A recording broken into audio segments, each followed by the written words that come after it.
Good evening and welcome to this week's episode of Coach's Corner. My name is Dwayne Dwyer. I go by the Mindset Coach. My name is the Uncle Junior, and I go by the Consistency Coach. And we are your coaches for Coach's Corner. As always, like I tend to say, if you're here and you're just going to take this information and then do absolutely nothing with it, go sit down and watch TV, crack a cold, and eat some potato chips, then this may not be the place for you. However, if you are looking to make some significant changes in your life, if you're looking to do better so you can be better, or more so be better so you can do better, if you're looking to make an impact in your environment, an impact in your family, an impact to the people that you know, love, and care about, then this is the place for you. I believe that you are destined to be here to hear the voice of myself, the Mindset Coach, and my good friend, the Uncle Junior, the Consistency Coach, on this evening. So that being said, make sure that you have a pen and a piece of paper because I think this is going to be another phenomenal conversation.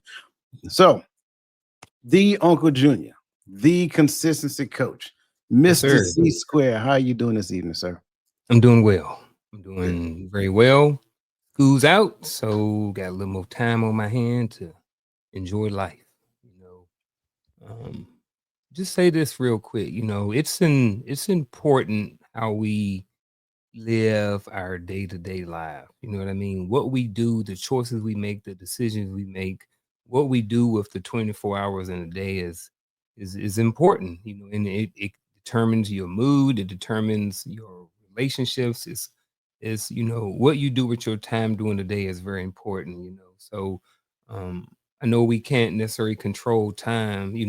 We have whatever we have, and it is what it is. And but with the time that you have doing out the day, just want to say that, anybody who's watching, enjoy it, because it's a lot of people out here that have it worse than we do. And there's a lot of people who may have more material things, but they're not necessarily happy or content or, enjoy where they are in their life right now. So, the ability to be able to wake up every morning and actually be able to use all of your limbs and be able to talk and speak and be able to go to work and different things like that is important. Is and I'm thankful for it. So I just want to, I don't know why I went there. Just say, hey, just be thankful for the time that that you have, on this earth because it's very precious.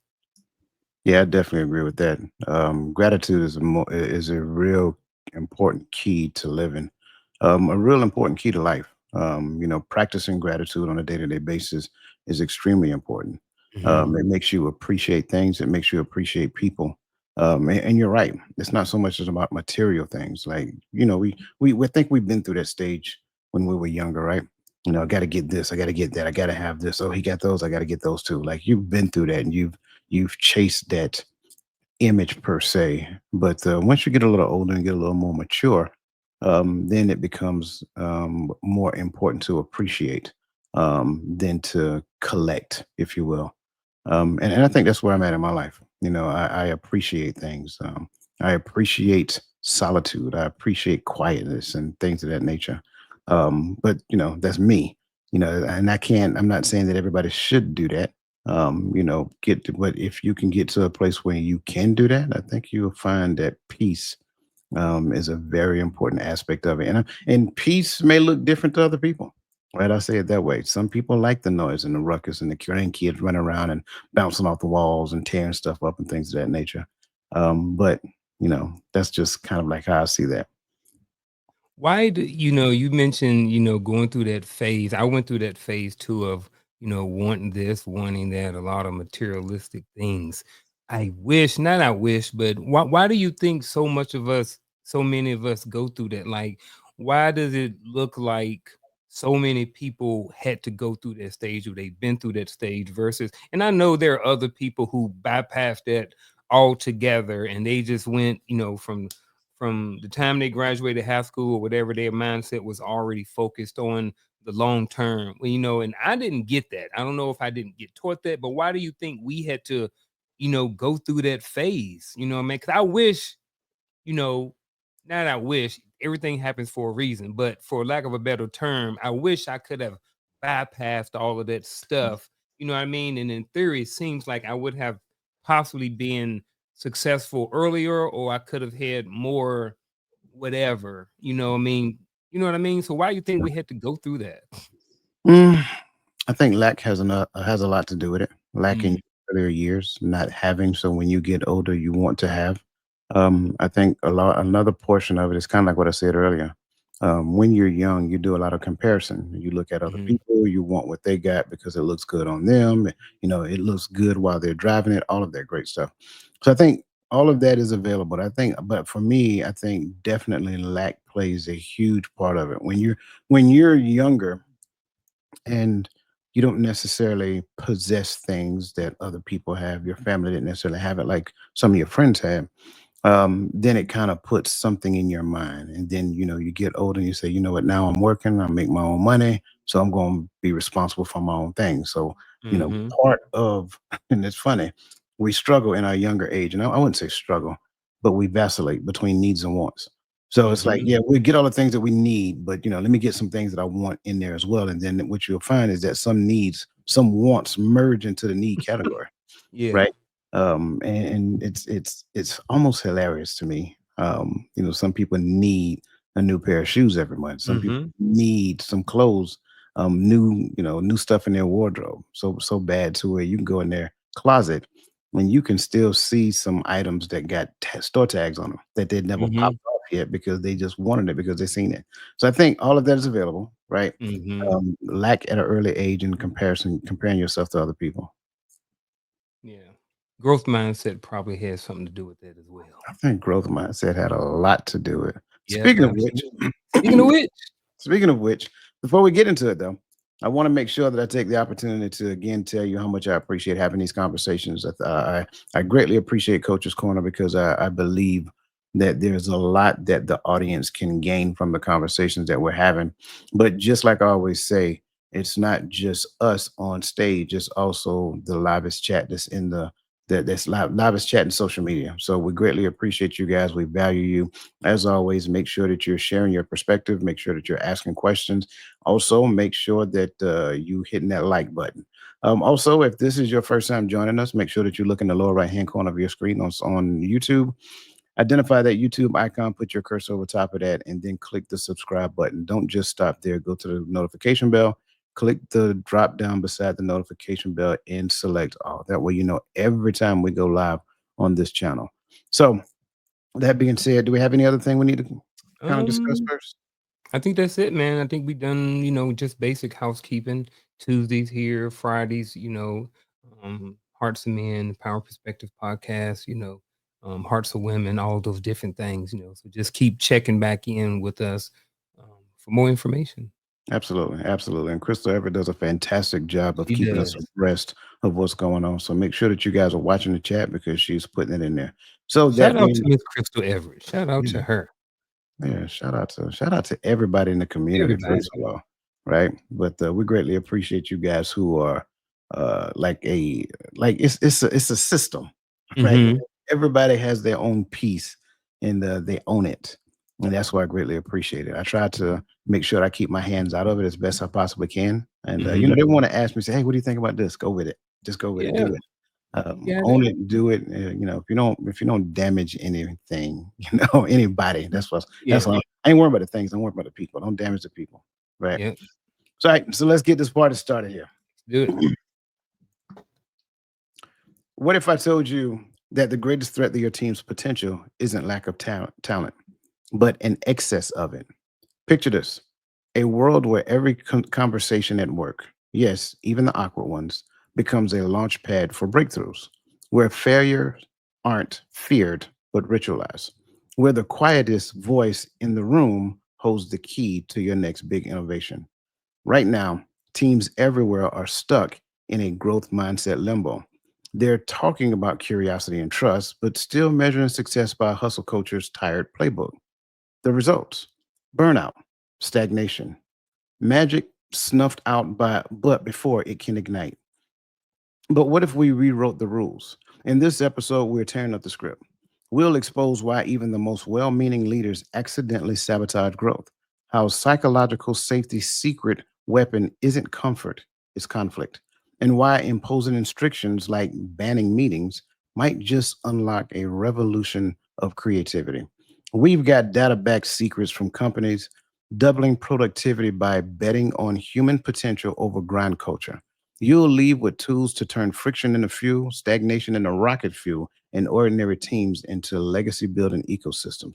So, if talent is a trap, my question for you is, what's the first systems leaders need to dismantle to engineer true growth? Now, I asked that openly, but that is really our first question because I want everybody to kind of chime in. So if you're in the chat, I want you guys to kind of tell us, like, what are your thoughts on that question? Question are going to be a little different for us, but I want to know from everybody in the chat, if you heard what I just said, if talent is a trap, what's the first system leaders need to dismantle to engineer true growth? I'll say it like this: dismantling the belief in innate talent. It's like this perspective shifts focuses to intentional systems that build potential. So when we start talking about things such as a growth infrastructure, it refers to frameworks like curiosity loops, which are like structured prompts that spark exploration.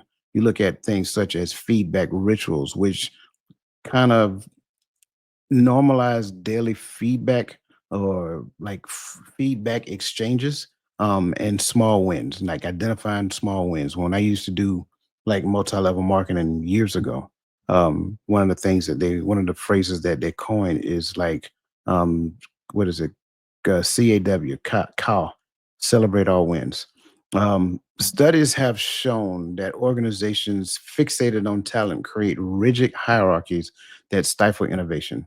Teams prioritize learning over pedigree, like a tech giant that replaced resumes with problem solving challenges. This reduces bias and unlock hidden potential in overlooked employees. So, with that being said, I want to ask you this question, bro. What's the first system leaders need to dismantle to engineer true growth in an organization? And it doesn't have to be a Fortune 500 company organization. It can be like Boys and Girls Club organization or a church organization or a work setting organization or a family organization. Well, I won't even inject family in that now, but let's kind of focus on those things. What's the first system leaders need to dismantle to engineer true growth? Um, I guess, this could this is has so many different ways or avenues to approach it. So it's going to kind of depend on what type of system that you're in. So I guess I will speak from an educational system. I'm an educator, so I'm in the education system. And I think one of the things that they need to dismantle, where there's a couple, but I guess one is not necessarily, I guess what I would say is not necessarily focusing so much on test scores, right? Right now, a lot of things are being done because of data, right? And numbers, right? So we have to get X amount percentage of students to graduate each year. So what do we need to do to make sure that these students graduate, right? Um, how does that look, right? So I think, let me go back. Do you remember real quick what I said it was? Um, Something in the education system. I went off and then I want to come back to it. Standardized testing. Standardized testing. Yes, the standardized testing piece. Right. So I think that standardized testing is good, but I don't think that so much of that stuff should be um around. So right now, what happens is I think in the education system, the leaders of the schools are kind of bogged down with having to meet certain numbers. We have this test at the beginning of the year. We're going to do one mid-year. We're going to do one end of the year. We're also going to do this test that rates this, and then this test that rates this. And what they're doing is compiling a lot of data, and then they're focusing and they're rearranging and adjusting everything simply, and a lot of times based just off of the of the information that comes along, but they're not necessarily looking at the entire child, right? So if me and coach go in there and we take an end of grade or end of the year test, right? And me and coach both have been getting good grades. We both got A's at the end of the year, right? In the class. But now it's time to take the test. Coach get an A on his and I get an F on mine. Well, why did I get an F and why did he get an A? We both had A's throughout. You know what I mean? So now so much is being played. So now there's something wrong with me. Why is it that he failed, or why is it that he didn't do as good on this thing? And I think what's happening is, and I know it's a big system, but I think leaders need to come together and figure out what's really most important. I think that they have gotten away from looking at the whole child and have been very reliant on tests. And I think that when you become test heavy and data driven, you lose some of what you lose some of the what not necessarily authority, but I think you take away not necessarily power, but I think you take away, yeah, you take away some of the things that probably principals and leaders could do in the school because they're trying to meet certain criteria. Whereas there may be certain natural consequences for things, we're going to bypass those natural consequences because we need to have a certain amount of data, right? So we're going to retest.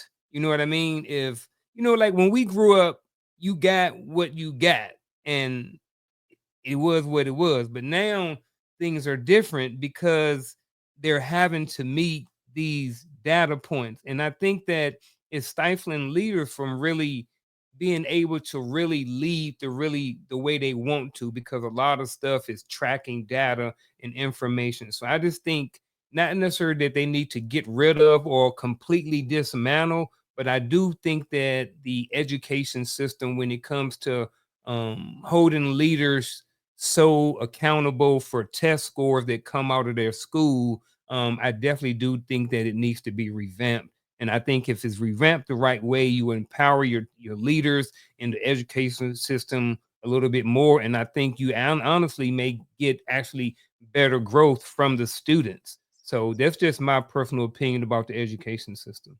I love it. That was a amazing response. Thank you for that. My response is going to sound very similar.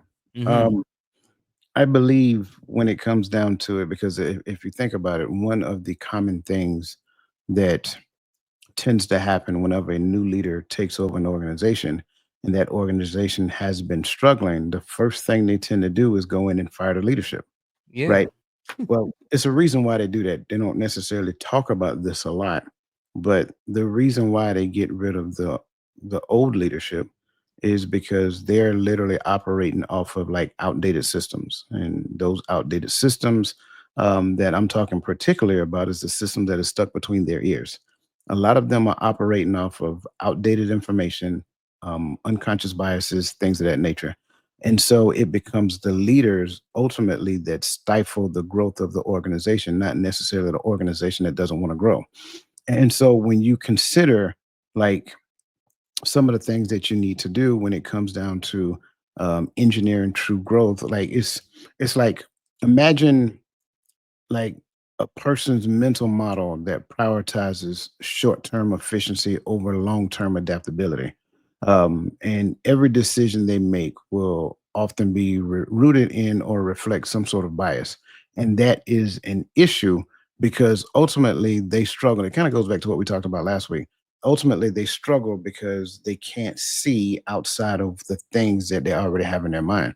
And so to engineer true growth, what we have to do is number one, either get rid of those biases, which is very difficult to do for people, or get rid of those people who can't get rid of those biases. So senior leaders have like a philosophy. You hire managers, and I'll say it that way, you hire managers that are capable of doing the job themselves, for starters, but you also have to be willing to fire managers fast as well. So it's not that managers don't work; they have the potential to work because at the end of the day, they can do that job. However, if they don't conform, and I'm saying this using that word conform loosely, if they don't conform to the new change of expansive growth and innovation, then they have to go. And so when you do that, when you take the training wheels off the bike, then you get to do more tricks. And for the lack of better terms. And I think to me, that's like the first system leaders need to dismantle. If you can't let go of your fixed mindset, as a leader, as a senior leader, as a C-suite employee, whatever the case may be, then you got to go. Once we can clear that out, then we can bring in some people who have fresh thoughts, who think outside the box, who are willing to push the envelope, who are willing to challenge assumptions and things of that nature. And once we get into challenging assumptions, now what we're doing is we have a mental checks and balance system that doesn't say, well, we've done it this way for years, which is one of the worst things that we can say when it comes down to leaders. I love your response about standardized testing because I'm totally against it. And I think when you focus on standardized testing, the only thing you're teaching them how to do is to take the test. So you're giving them the ability to work through and solve problems according to what the test scores reflected from last year's. Well, we're not Mhm. not doing good in this particular area, so we need to pick up in this particular area. Therefore, now the curriculum is adjusted to give them more of this so that they can do better in this particular arena. Um, but if a company is struggling to meet their strategic goals, then there is no standardized test. The only thing you have are metrics, and those metrics say you didn't achieve it. So now you Mhm. got to go back to the drawing board and say, what did we did right? What did we do right? What did we do wrong? And then what are the things that we need to change? Well, in the midst of this conversation, now you're starting to unpack this, and you got to go back and look at processes. You got to look at where do we have a single point of failure and all of these different things that come to an equation. So yes, get rid of the leaders or help them to think outside the box. Go ahead. So is when you speak of metrics, is what we had what was known as the APFT, the Army Physical Fitness Test, was that metrics or was that a standardized test? I think from what you're saying, that's more of a metrics, not a test. Even though it was a test, it seems like based off what you said, it's more of a metrics. And because it's like the standard is already set, right? We're not looking at data and looking at the everybody and saying, okay, well, we're gonna everybody in the company gonna take the APFT and then we're gonna look at that, we're gonna break the numbers down, and then we're gonna determine where we need to work on. You know what I mean? We're not necessarily doing that. Everybody's taking an APFT. This is the metrics. This is Mhm. what you need. You need to have this in order to pass. So is APFT considered more of a metrics based off of that versus a test, No, APFT is definitely a standardized test. It standardized Yeah, test? it is Okay. definitely that. There is a pass fail in there. Mhm. At the end of the day, when you look at preparing for the APFT, if you go back then, and I'm sorry, just for those people who are listening, APFT it stood for Army Physical Fitness Test. It has changed several times since then, though. Yeah. Um, so in order to pass the APFT, push up, sit ups, and run. So what do organizations do to prepare soldiers to pass the APFT? Push up, sit ups, and run. Real. But the part about that is that you were hurting soldiers in the long run because all you did is push up, sit ups, and run. And there is more to your musculoskeletal system when it comes down to your flexibility, your ability to do your job, and so forth and so on. So, does the APFT as it was back then, does it really gauge your ability to do your job? No. It was just a Mhm. standardized test that the Army came up with and said, hey, if you can pass this, then you are considered to be in good shape. Yeah. But that's not really true, right? Yeah. That's not really true. So they had to go back and dismantle it and came up with some new things. And so now you got kind of like deadlift, you got leg tuck, you got medicine ball throw, and all types of stuff under this new system. It's Mhm. still standardized, but they kind of changed it up a little bit. So how do you prepare for that? Same way they prepare for the APFT. They just do those things now more Yeah. often when it comes down to physical fitness training. Mhm. I think when we look at a metric-based system, that metric-based system now, when you look at what the strategic or the strategic or organizational goals are, now either we achieved it or we didn't achieve it. So now you got to go back. Are we a sales team or is it Is it an organization that makes profit because of sales? And if it's an organization that makes profits because of sales, let's look and see what our marketing team has been doing. How many times we put this product in front of the eyes of people? How many views were we getting on each advertisement? How many times it went out? And then if we got the numbers out, and according to the numbers, we should have achieved sales. Now we got to look at what worked, what didn't work, and things of that nature. Marketing is kind of like a crapshoot. So that's kind of like why you want to get the best marketing team ever, because it doesn't matter what business that you're in the customer service business. It doesn't really matter. So if we're selling a thing, then people got to know that you're selling a thing. If they don't know that you're selling a thing, then why would they buy it? So now moving from that, is it because of the people who bought it, they didn't like it, it didn't pass with, then what does that look like? Look at the reviews that's coming in now. So it's a number of different things that organizations have to go and look at when it comes down to it. How is operations working? Right? Do we have a system that gets those products from and I'm just going to use this analogy, get it from the conveyor belt to the front step, right? How fast does that happen? Because that matters. We live in a microwave society. So when they hit pay on their keyboard, right? When they hit that pay button, they're expecting it as soon as possible. That's one of the things that Amazon did really good at one point in time. They offered the Prime membership, and the benefit for Prime membership is that you can get almost next day delivery. I can Yeah, get it the same day right. where That's I'm all. at. I got 2 of them. I got one 20 minutes that way and one about 15 minutes the other way. Yeah. So I've been at work before, hit that pay button. Mhm. By the time I got home, it was on the porch. Right. I've been at work and hear my ring going off. It's sitting on the porch. So Right. One of the issues now is that people are they're getting a little disappointed because they're not getting their product as fast as they should because they have Prime membership. But it's Mm, like certain things, like whenever you're looking for a thing, there are a number of them, and you have to select the one that says, that tells you how soon you can get it. Because mhm. every vendor in Amazon is not an Amazon vendor, so Yep. that becomes problematic. So it's a Mhm. lot in there. It's a lot that Yep. goes into it. Um, Yep. yeah, man. Paying So attention, but you clicking. there you go. There you go. As you guys see, another great conversation is already underway, and we're One halfway through the question. show already. Yep, halfway through the show. We did the same thing last week. We did, man. We did. Hey, it is So what it is. absolutely. So let's kind of like get after this, right? Because I kind Mhm. of gave a great lead in already when it comes down to this. And so with this being said, like I told you backstage, every section now has an option. So the first question here is, how can leaders identify and dismantle talent traps in their hiring or promotion process? Or what's one actionable step teams can take today to start building curiosity loops into their daily rituals? Hmm. Curiosity loops. I kinda wanna attack this one, but I've never heard of that term before. Okay. So, I think if I had a term, I kinda wanna go with this one, but can you what is it seems like it's kinda self-explanatory, but what's a curiosity loop? Well, curiosity loops, like I said previously, are like structured prompts that spark exploration. Mm, So you first must set an environment to where employees aren't intimidated to ask questions.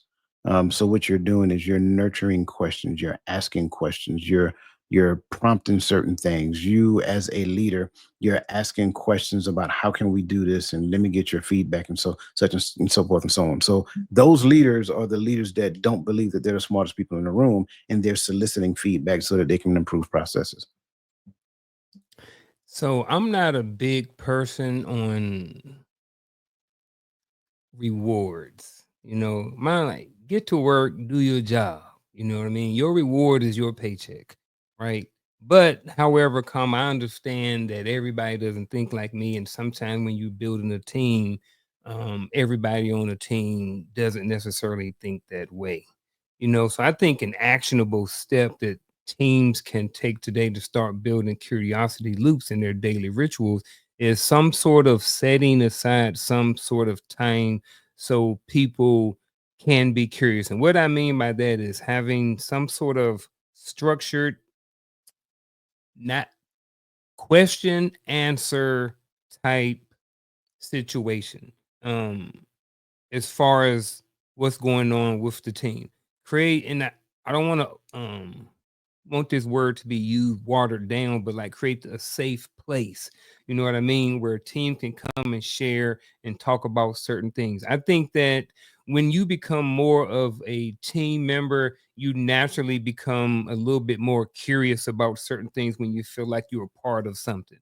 You know, when me and you first started talking and having conversations and stuff like this, as we started to grow and become closer and become more bros and stuff like this, I became more curious about you, about, well, wonder what coaches is thinks about this. You know what I mean? I shared a story, I think with you last week about something about going to the gym and how I got that pump and how, I was thinking about you. You know what I mean? And it was like, when you are part of a system and you understand more about it, I think you naturally become curious about it. So I think that creating some sort of space within the team to where people can share, be comfortable. And I'm not saying this should be some kumbaya session where everybody sit down and meditate and hold hands. I'm not saying that.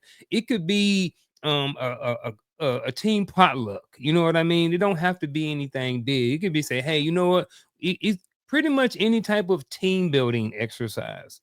You know what I mean? Where there is space for conversation. I wouldn't want it to be so um team dominant or so action oriented that you spending a whole time action to where you can't have conversation. So some sort of balance between some sort of activity like eating, sharing, talking, or something like that. And even when you're having a potluck or something, just have a hey, did y'all know? Hey, this is what we're doing with the team going forward over the next few months. This is, some of the new vision I heard from the big guy about what's going on. So I just think, like I said, creating some sort of space like that for the teams, I think they'll naturally start to develop some sort of curiosity once they become and feel like part of the team. Not necessarily just feel, but once they know or think that they're actually part of the team.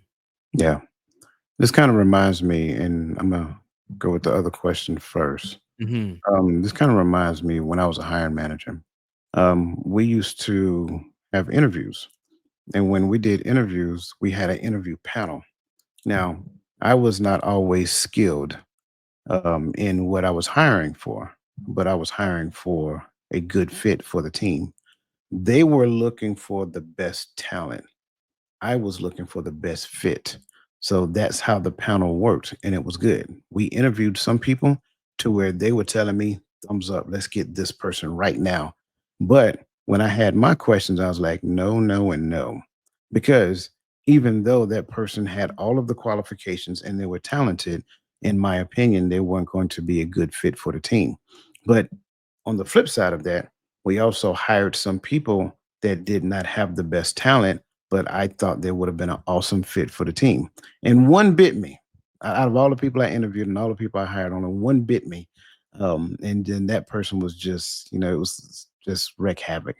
So it wasn't a perfect system, but the system worked very well during that time because most of the people that I hired came in and the ones who had the talent, they were almost like plug and play. And the ones who were the best fit they came in willing to learn. And I would have a conversation with them up front and I'd be straight up with them, just honest. Look, I just want to be honest with you.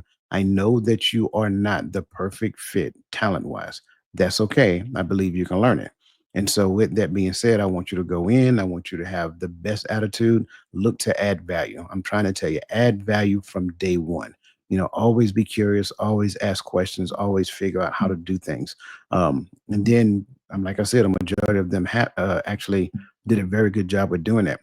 And so I tell that story because I think a lot of times, especially in the hiring process, we look at people and we put them into one or two categories: talent or no talent.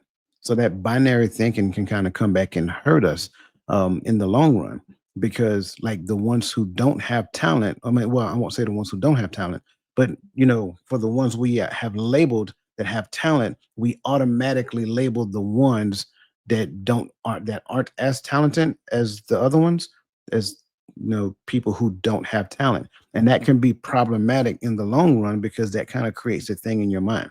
So when you strip yourself of that, you strip yourself the of the blinders, the talent blinders that you have on, then now you can improve your hiring process, but also you can promote under the same concept as well. So, do I promote purely based upon talent? I shouldn't, right? I shouldn't. Why don't I promote based upon progress?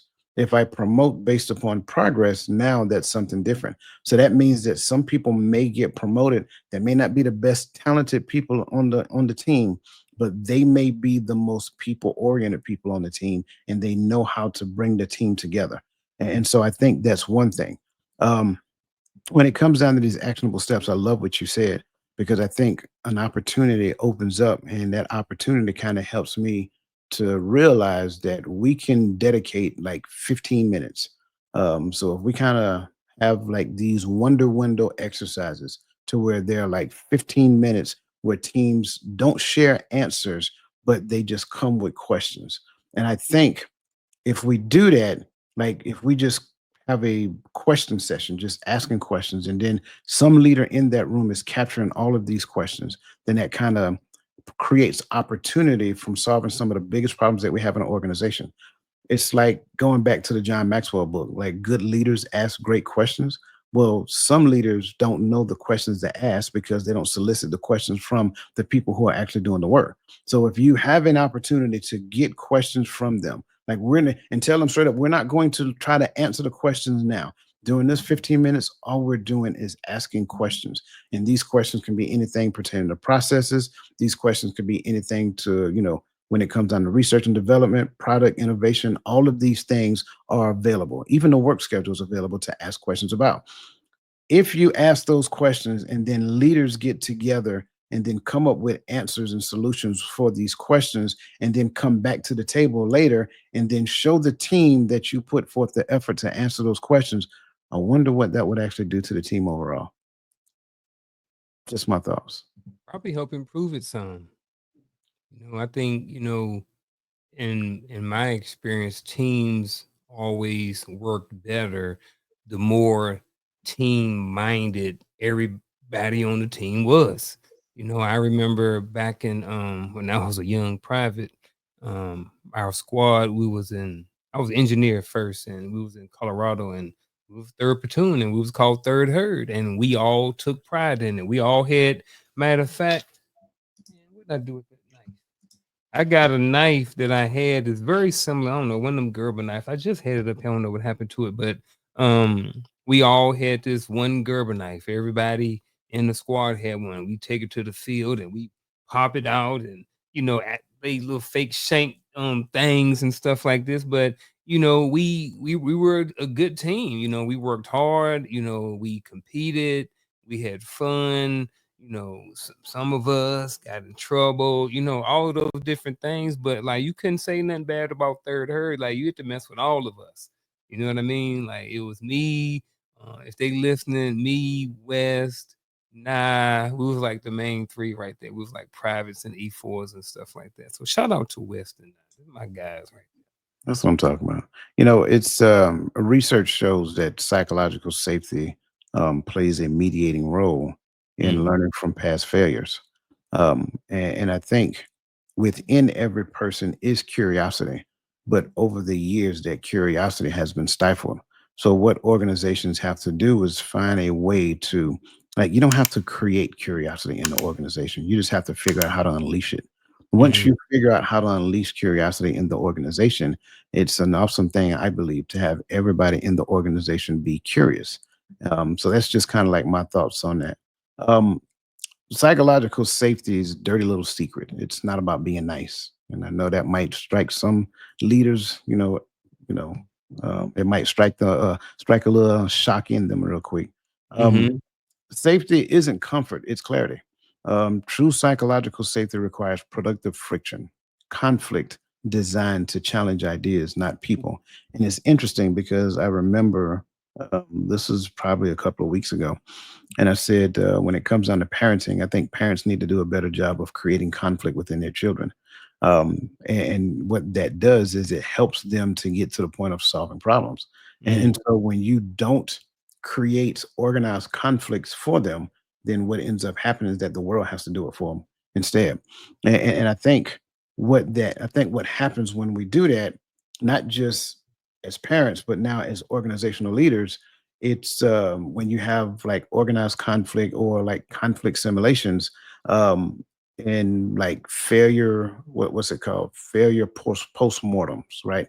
Um, when we do those things, I think those are structured learning environments, right? So we failed at a thing that organizational leaders intentionally set up, and then now we have a conversation about what happened, right? So that's the postmortem aspect of it. So we review some of the mistakes that we made, we review some of the actions that took place, and then we move forward. So I think it's important to kind of consider that when we go into this question. Again, option. What's a telltale sign that a team is mistaking niceness for real psychological safety? Or how would you coach a leader who's resistant to conflict to embrace productive friction as a growth tool? Mm. Let me get A. Okay, A it is. Hmm. What's a telltale sign that a team is mistaking niceness for real psychological safety? Um, I may be off, but this is how I look at it. When the boss around and the boss is talking about this and talking about that, we like, yeah, yeah, we got it, we're gonna do it, whatever. But then, we all in the meet, me and coach and everybody, and Roland and Gaddy, whatever, Vic, whoever, we all in the meeting, we all in the same company, and we like, and the boss is talking about this and this, and we was like, okay, we in agreement with everything. And then as soon as the meeting over, hey man, coach, man, I ain't about trying to do all this extra stuff, man. I don't know why they talk about we need to be coming in here extra 10 minutes early. I clock in on time. You know what I mean? Or whatever the thing may be. So I think that sometimes when you have, you know, in when you out in the open, everything is cool and stuff like this, and everybody's nice and you're in agreement with everything. And then, you know, behind the scenes, it's a kind of a different conversation. So that's kind of where I want to stop. I don't want Mhm. to make sure I don't want to be wrong or be kind of off and then derail the conversation. So that's kind of in my mind what I was looking at. You are not wrong, sir. I think one of the things that we have to realize is that when you see a team that agrees to everything, Yeah. right, that is constant groupthink, I think what you're seeing is fear in disguise. Mm. And so the other side to that is that when you have a team that questions certain things, when they question assumption, question biases, question processes, things of that nature, I think now that kind of gets after the whole concept of psychological safety. Hmm. They feel safe by expressing their disagreements and things of that nature. But when you see a flat team with no depth, and that team is like, "Yep, yep, yep, we're gonna do that. Yeah, we're gonna do that." That's. I don't think that's not a good sign. In retrospect to that, when I have a leader who is resistant to conflict to embrace productive friction as a growth tool, like one of the questions I want to ask them is like, "What's the concern? What concerns do you have about creating conflict and using conflict for growth?" What are your past experiences when it come down to conflict? Their leader may learn something about themselves. Like, what would happen if, in your opinion, what would happen if you were to introduce conflict to the team? Maybe it's that the leader isn't comfortable in their own abilities to manage conflict. Maybe they were never taught the stages of team development. Maybe they have some experience to where they were on a team that had nothing but conflict. So it could be a number of different things under there. But one of the most important things I want the leader to understand is that number one, conflict is not the opposition to progress. Conflict is the catalyst to progress. And so if you have structured conflict within the team, you can kind of usher the team to growth and they can learn from the conflict that they have experienced. Good. Hmm.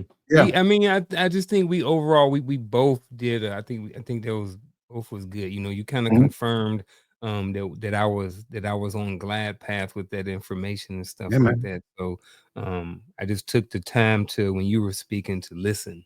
You know what I mean, Yeah. and not and not be looking for a response, because when you're doing a podcast, you're doing both. You True. have to listen, you know what I mean, and you want to listen to make sure you gather the information so you can come back with with a great response or a response. Mhm. And sometimes what happens is, we get fixed on, I'm like listening, and I'm like, oh man, I've been listening.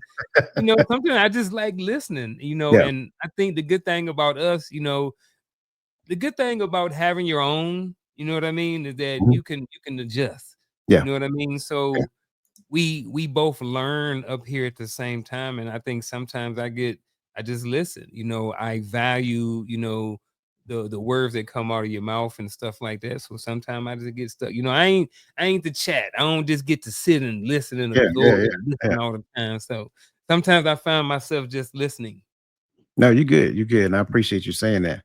Mhm. So that brings up a scenario. Uh-oh, scenario. And yeah, man. And I think this scenario is a good one. So, at a mid-sized marketing firm, team discussions are polite but surface level. Employees rarely challenge ideas in meetings, and the CEO notices that decisions are often made by a vocal few. After a project failure, surveys reveal junior staff withheld critical feedback due to fear of backlash. So, that being said, my question to you, fine sir, is what strategy best embodies productive friction to transform this dynamic? A, ban criticism to maintain harmony. B, host anonymous feedback surveys quarterly. C, run weekly red team versus blue team debates on key proposals. Or D, privately reward those who agree with leadership. D. No, I'm just playing. No. Hey man, coach, man, appreciate you. Here you go, man. You get more off. What was A and B again? Okay, A was I read off for them again. Mhm. A is ban criticism to maintain harmony. B, host anonymous feedback surveys quarterly. C, run weekly red team versus blue team debates on key proposals. Or D, privately reward those who agree with leadership. Based off the choices, I'm probably gonna go with B. I don't think we should be banned in criticism at all. So I'm gonna go with B for right now. Okay. Um, I can see how B is a good one. And you can actually use B, but I would definitely do C. And C is run weekly red team versus blue team debates on key points. And this kind of aligns with everything we was just talking about because structured conflict, which is productive friction, normalizes dissent within personal attacks. Anonymous Mhm. surveys, it's I do like the anonymous surveys, but that being Mhm. said, you can also avoid discomfort when it comes down to it. And Yeah. so the anonymous so the anonymity of the survey does not kind of help people bond with the team. They can Yeah. just answer questions like you remember kind of like we did in the army, command climate surveys. Like Mhm. anybody know who answering what. We can say whatever we want to say. Yeah. Some of that feedback is good, and some of that feedback is not good. Yeah. Some Because people some just people just ranting. The yeah. only thing about that was when you're talking debate. Mhm. When I look at debate, that means someone's trying to win. Mm, So I don't know if having debates, red versus blue, you know what I'm saying? You starting to see where I'm getting at? I do. What's going to I now depend on where we at. Now, Mhm. if we're in the military, I'm all for it because I'm coming and I'm bringing the smoke, and I know your blue team, you coming to bring the smoke too.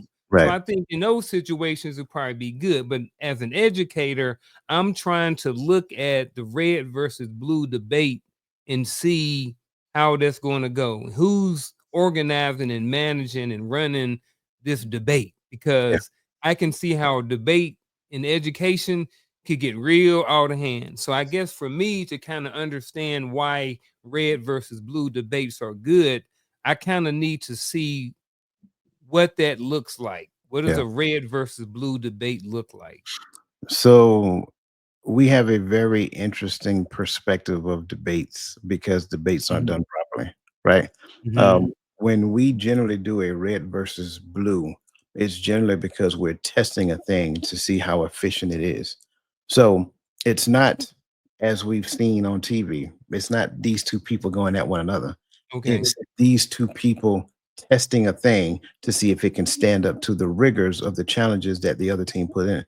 So Mm, red team generally becomes the one that tests it, blue team becomes the one that works it, right? So if we're, I don't know, let's just say we're testing, something about Coach's Corner, mhm, and I'm the blue team and you're the red team. You're just coming in opposition with every problem that you can consider that will actually cause friction to the efficient manner of Coach's Corner. mhm. It's not that you're Okay, attacking me.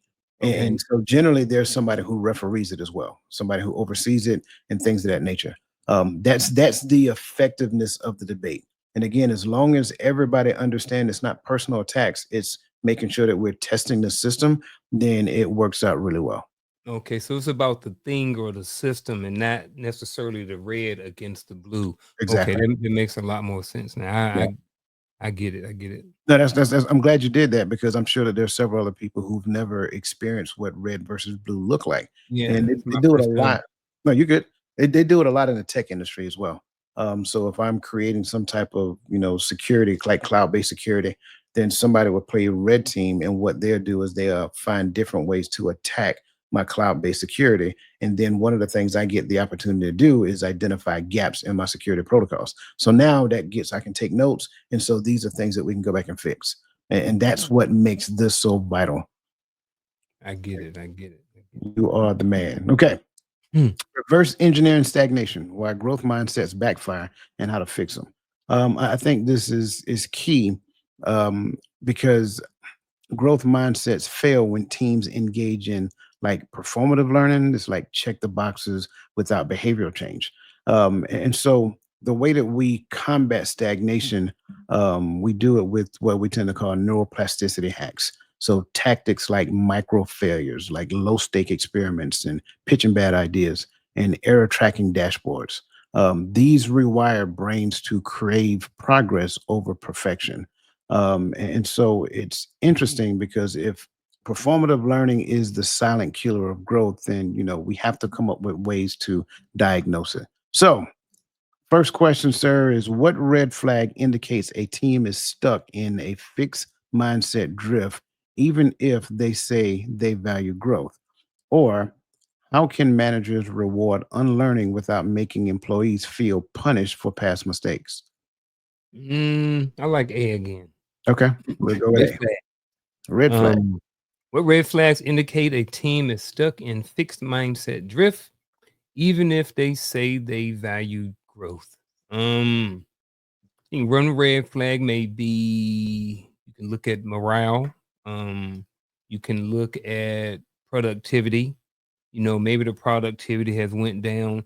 I also think you can look at certain behaviors. You talking about I think you talked about like the team, like having a team meeting and everybody's sitting around and everybody's like, okay, yeah, okay, we got it, move on and stuff like that. I think that if you don't see growth, I think that's a sign that they're not growing, that they say that they want to grow, or that they value growth, but the product that they're producing um is not lining up with what they're saying. So I mean, I think those are some right there, some red flags. Like I said, morale, productivity, and what was the other one? Oh, I forgot that fast. But either way, at least those morale and productivity.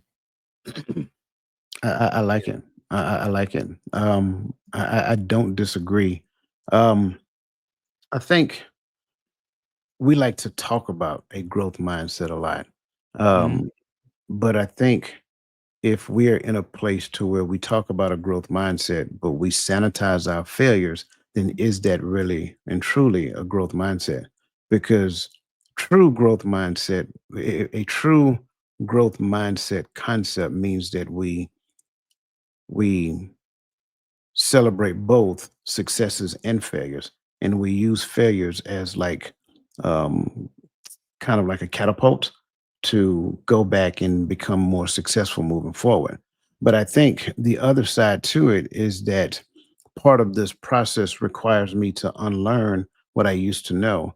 And I think a lot of times when it comes down to erasing past failures, we don't do that necessary work. It's just like, going through coaching. Like a lot of the things that we do when it comes down to coaching requires us to look at some of the things that we failed at doing and then come up with processes to improve moving forward. Well, I think the same thing happens in organization. And so if managers, if they can if they can view failure as an expansion to the future, then they'll realize that unlearning is crucial in contemporary organizations when it comes down to the rapid changing of the environment. So I think that requires us to kind of look at things differently. I think it requires us to kind of look at whether or not we are collectively sanitizing failure as an organization or as a team, but I think it also requires us to not create an environment to where employees feel like they're going to be punished for mistakes, but employees will actually reveal their mistakes in a more rapid fashion so that we can sit down as a team and talk about how do we improve based upon those mistakes. If that makes sense. Yeah, it do. It Okay. do. It do make sense. And I wrote down unlearn what I used to know for a reason. That right there stood out to me. Because anytime you go into something new, you are like you talking about going into coaching. So going into coaching was different for me than going into counseling. When we've said before, counseling starts from the past and then works you to where you are right now, and coaching starts from right now to where you want to be. Yep. So those, even though there are some similarities in how we do things, paraphrasing, long pauses, whatever those things may be, it looks different, but I had to unlearn some things that I do when I'm counseling, when I'm coaching, and being trained in both. There's some overlap sometimes. Yep. So I have to, I don't necessarily have the opportunity to unlearn things Hmm. per se. I have to kind of switch them off and switch on this one. So when I'm over here in coaching land, I'm kind of switching off some of the counseling. And when I'm over in counseling, I'm kind of switching off the coaching. Even though I will notice that when I'm in one space, I will notice sometime how it's it overlaps the other thing. You know what I Yeah. mean? Yeah. So the unlearning thing I think is definitely adequate to the conversation. I also think that it sometimes depend on where you at, and I know Mhm. that's with everything. You know what I Sure. mean? It goes without saying. So I don't I know think why I said that. nope, you're fine. I think based upon what you said, um, I wouldn't necessarily say switching off. I'll say it that way. Okay. I would say, and I'm gonna use a very vague analogy, but hopefully it'll make Hmm. sense. Right when you first started riding a bike, what kind of bike did you learn how to ride first? Me, Mhm. it was a two-wheel bike. Was it a dirt bike? Dirt bike. Yeah, Okay, there dirt you go. bike.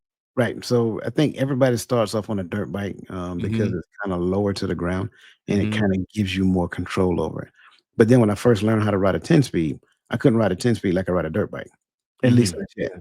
I had to learn how to, I had to learn the functionality of the 10 speed first. And so just being transparent, the first time I rode a 10 speed, I ran into a house because Mhm. I was trying to figure this out and do these little gear shifting things at the same time. And I look up and the house just happened to be right here. Mhm. Um, Wasn't no and foot brake on the 10 speed back then. exactly, and that's what I Yeah. was trying to do. I was trying to, yeah. So that was part of the functionality.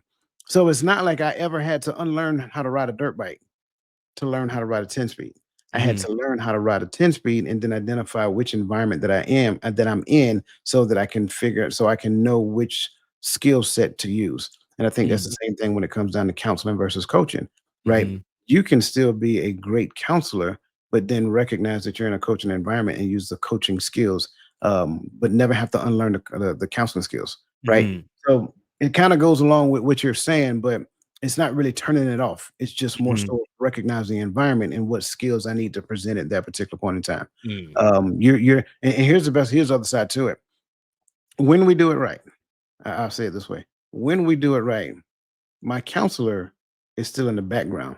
The coach is in the foreground. There's something that the counselor can say to the coach to make the coach a better coach in that moment that may say, hey, you know what? Coaching may not necessarily be for you right now. You might need to go to counseling simply because what you're looking to do is ruminate and continue to talk about the past to where in a coaching environment, we talk about where you are right now based upon where you want to go. And mhm, so that's the thing. Some coaches don't know that they need to refer them back to counseling. So Yeah, that's the thing I just want to share. Change of gears. change your gears. True, True, false. false. Let's do it. Organizations that prioritize learnability over pedigree in hiring consistently lag behind competitors in innovation speed. I ask it again. Organizations that prioritize learnability over pedigree in hiring consistently lag behind competitors in innovation speed. True or false? Imma say false. And I like that word learnability. I think it's maybe Mhm. the first time I saw that word. I like it. Yes, sir. You are absolutely right. Surveys revealed that teams prioritize learnability over traditional pedigree. They saw 2 to 3 times faster innovation cycles as they tap into overlooked talent and reduce biases. Very good, sir. Very good. All right. We're going to jump back up to from hustle to harmony, redefining productivity in human first culture. I love that. Mhm. Restriction breeding creativity means imposing constraints, like no meeting Fridays, to force innovative problem solving. Limitations become catalysts, as seen in companies that cap project timelines to spark ingenuity. So we're looking at shifting from KPIs. What is it? Knowledge performance. Yeah, knowledge. I think it's knowledge performance indicators. Um, KPIs from hours worked to learning velocity, time to master new skills, and idea cross pollination through collaborating across departments. And so teams track energy levels, report 40% higher retention. So I think all of that is important. So now you get 3 options. You can do Mm, question one. Yes, sir. mhm. How do you introduce restriction breeding creativity like no meeting Fridays without teams feeling micromanaged? Two, what's a counterintuitive indicator of learning velocity that most companies overlook when assessing progress? Or you get the scenario. A design agency struggles with burnout and stale ideas. Leadership wants to prioritize creativity but fears productivity loss. Current metrics, current metrics prize hours logged over outcomes. And the question for that would be what policy best aligns with restriction breeding activity? And then I give you the options if you choose that one. Um, Imma go with A. Go with A. Back All to right. A. Yep. A is how do you introduce restriction breeding creativity like no meeting Fridays without teams feeling micromanaged? Don't micromanage. Jeez, it's that simple. You know what I mean? Um, that's the simple, quick, fast answer is don't micromanage. When you input something, then you input it and you let it be. You know, it's nothing worse than inputting something and I understand putting restrictions and putting barriers on certain things. I definitely understand that, you know. But at the same time, man, if you implementing it and you introducing it, then you got to let it be. You can't micromanage people. People, I think that's one of the worst things that you can do in the organization is micromanage. Is no adult wants to be constantly looking over their shoulder. Like my thing is, if you give me a task to do, let me do my task. When I'm done, I'll report back if that's what you want, or you can come back and look at it if you need to. But at some point, I think I should be able to prove myself to you that I don't need to be micromanaged anymore. You Yeah. know, so my thing is at the end of the day, to keep it short and sweet and simple, don't micromanage. Yeah. I agree with you. I think the problem or the concern here is that when we are accustomed to a thing being in play, there's a little anxiety when the organization say this is not going to be. And so what do we do at that time? Like, do you like give them the liberty to be creative in that time frame? Like offer, just kind of like offer them incentives when it comes down to it. We're not doing meetings on Fridays because I want you like Fridays you're motivated because this is your last day of the work week. I get to get off on the weekend. So no meeting Friday is kind of like let's not turn Fridays into a drag. Let's turn Fridays into like innovative sessions. So you kind of reward the innovative practices that they use when it comes Mm-hmm. down to it. And I think when it comes down to a counterintuitiveness of learning velocity is that I think we believe that there is some prescribed outcome that comes from learning to where we don't necessarily reward good questions. So when we look at learner velocity, now we're looking at the questions that they're asking during these time frames. Like, are you asking great questions? Like you can listen to the questions that some people ask and be like, that's not a good question. You know what I'm saying? People like to Mm-hmm. ask, they like to ask why questions. Like, why do we do this? That's not a good question. You know Mm-hmm. what I'm saying? It's like a better question would be, what could we actually do if we weren't doing this? So it's like teaching, kind of like teaching people how to ask great questions is one of the best things that you can do in an organization. And so I think that kind of goes into it. I felt like we were Mm-hmm. playing Let's Make a Deal just now because if you had chose this, the Mm-hmm. question was here, but here were the act here were the responses, and I want you to hear it. Mm-hmm. Okay. So and it's almost comedy, right?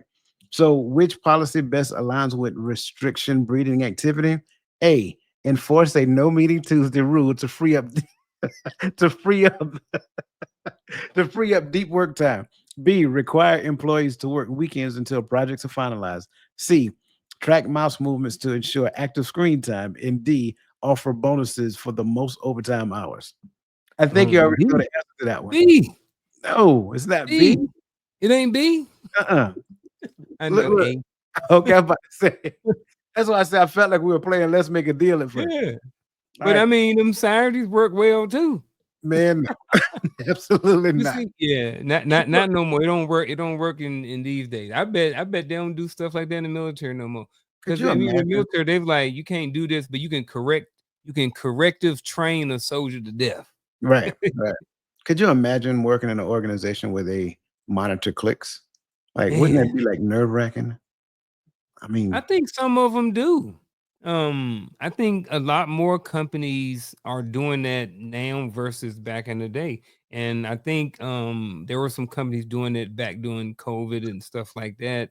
When a lot of people were working at home to making sure that they were working. But my thing is, look, again, give me a task to do, I will do the task. I don't need you monitoring my click strokes. You know what I'm saying? If you paying me for 8 hours and I get everything done in 3 hours, why are you worried about what I'm doing with the other five? Did the job get done? Is it efficient? Is it effective?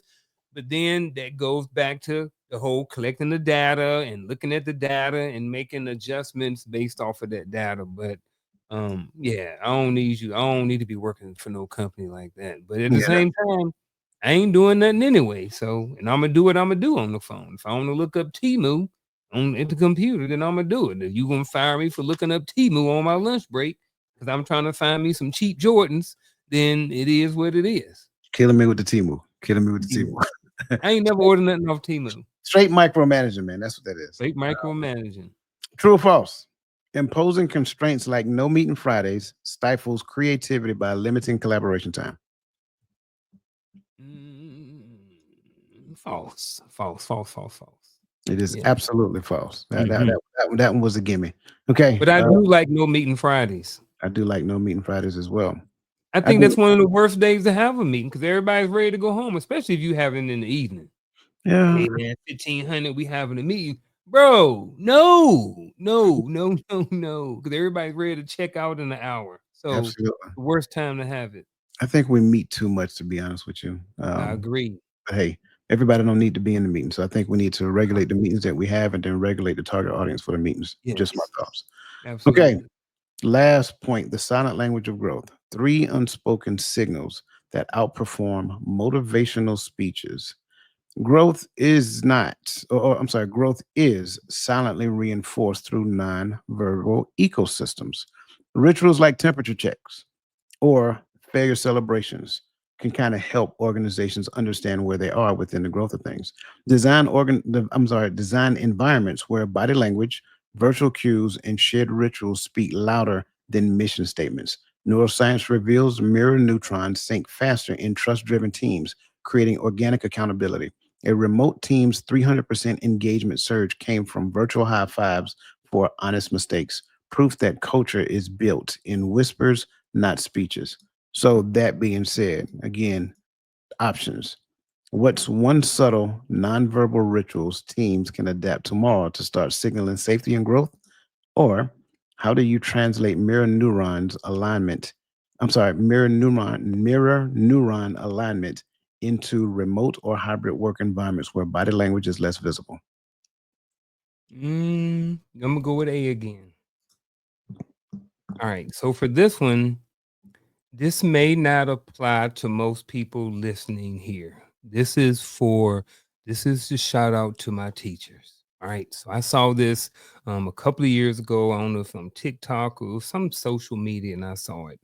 And because the teacher, especially in elementary school, that teacher and that class, they're a family, they're a team, you know. And what I saw was every single morning the teacher stood by her door and greeted the students. And there was a sign up there, and it was just a sign, and it had, I think it was like fist bump, high five, or like hug or something like that. So as the students are coming in, the students point to whatever the picture is, and that's what they do. So if a student points to a high five, the teacher and the student high five.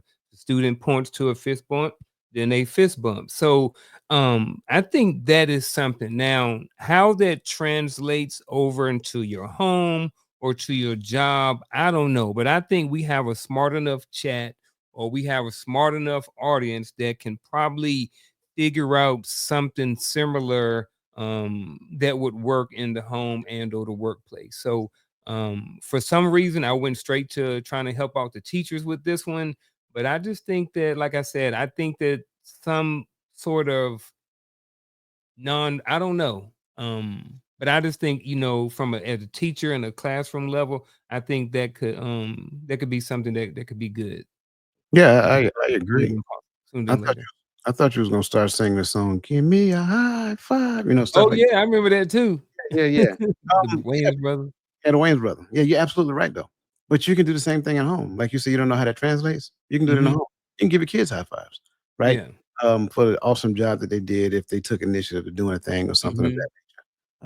And I agree wholeheartedly. I think this also translates well into a um a virtual environment as well, right? I know it's easier for a lot of people to have their cameras off, right? Because they can multitask, do all kind of other things behind cameras. But Mhm. having your cameras on is a positive thing for the organization and a positive thing for the team. So if we have our cameras on and you can see body languages and things of that nature, you can see eye contact. You can ask for virtual thumbs up, so forth and so on. Like get them involved into the conversation. It is harder to do in a virtual environment, but if they have some type of do out and have like moments where they're supposed to speak doing it as well, that kind of helps. So I think in an environment where body language is less visible, we can make it more visible by turning the camera on and, Mhm. and get them involved, make them a part of the process. That way now they're integrated and so forth and so on. And I think when you do stuff like that, they feel like they're a part of the team. Um, I got so such a love-hate relationship with virtual team meetings. yeah, 'Cause it depends on, for me, it depends on where I'm sitting at. I understand, like, if I'm presenting, I don't wanna be presenting to a bunch of blank cameras. You know what I mean? If it's 50 people in there, you got 2 people with their camera on, it's like, so but at the same time, when I'm on the other end and I'm in some training that the county made me do that I don't wanna be in there, I'm listening, but it's an opportunity for me to get some work done. So my camera is off, I'm not engaged and I'm over here getting work done. Yeah. So I definitely have a love-hate relationships with virtual meetings. So I try to go in person as much as possible. Yeah. See, and for me, I'm just the opposite. I love virtual Mhm. meetings Mhm. because virtual meetings are faster for me. Mm. I don't have to go to a certain location. I don't have to go through all of the pre-meeting things that we got to do. I don't have to deal with the Yeah, post-meeting things. Like we're in, we may chat a little bit before we get started, but once we get started, we conduct the meeting. I think virtual meetings for me, and again, this is just my opinion. definitely a pro. Yeah, just my opinion. Mhm.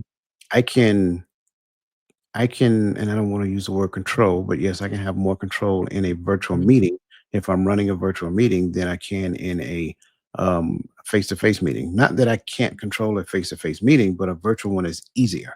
Like you said, cameras Mhm. off, you're doing some other stuff. All right, everybody turn your cameras on. If everybody got Mhm. their cameras on, now you can physically see what everybody is doing. And now, I hate to say it, the other people have to pay attention. Well, Mhm. you get paid to pay attention, so pay attention. Like there's Yeah. nothing wrong, right? Don't get mad at Yeah. me because I'm setting a condition to ensure that you're doing your job. That's kind of like what Mhm. it is. And here's the other part to it. Like we're having this meeting because I want your feedback. So why not give me your feedback while you have a captive audience? That way, when it's your turn to speak, everybody's cameras on and you know that everybody's paying attention to you while you're listening. So I think Mhm. for me, it's a lot of pros when it comes down to meetings. Now, I'm not saying I dislike face-to-face meetings, but if you give me the option, virtual all day long. Yeah. Just my thoughts. Yep, Uh, I get that. But for me, sometimes the virtual meetings, man, I got to stay in the office. If I go face to face, I get to leave work for a couple hours, you know what I mean? Stop by the store, give me some snacks. You know what I'm Yes, saying? you are the reason why we like virtual meetings. Yeah. Last Oh, true man. quote, burnout can be reduced by pairing vulnerability practices like leaders sharing failures with strict accountability metrics. I would say true. I think burnout can be reduced by doing this. Can be, absolutely. I think true. True's my answer. You, sir, are absolutely right. A Fortune Yeah. 500 company slashed burnout by 40% using this hybrid approach, proving psychological safety thrives when candor and accountability coexist. So, know we went a little long today. We greatly appreciate everybody sticking with us. For that reason, we're going to forego our actionable advice for the day. I think we covered a lot of great things. I think we unpacked a lot of things. I think we kind of got after actioning what a growth mindset looks like in an organization. And as you were listening, you can actually action a lot of these things in your own home as well. I mean, don't put your kids in a virtual meeting, but you know what I'm getting at. So Mhm. that being said, any last words you want to share with the people there? Appreciate the conversation again, man. Batting 1,000 again today. I think it was a very good show. I got a lot out of it, even, you know, went straight over there and wasn't thinking about a response. So definitely a great show for me. I hope the audience got something out of it. Appreciate the chat. Appreciate for everybody from chiming in and being part of the conversation. Absolutely, absolutely. That being said, last chance to hit that like button before we call it a day.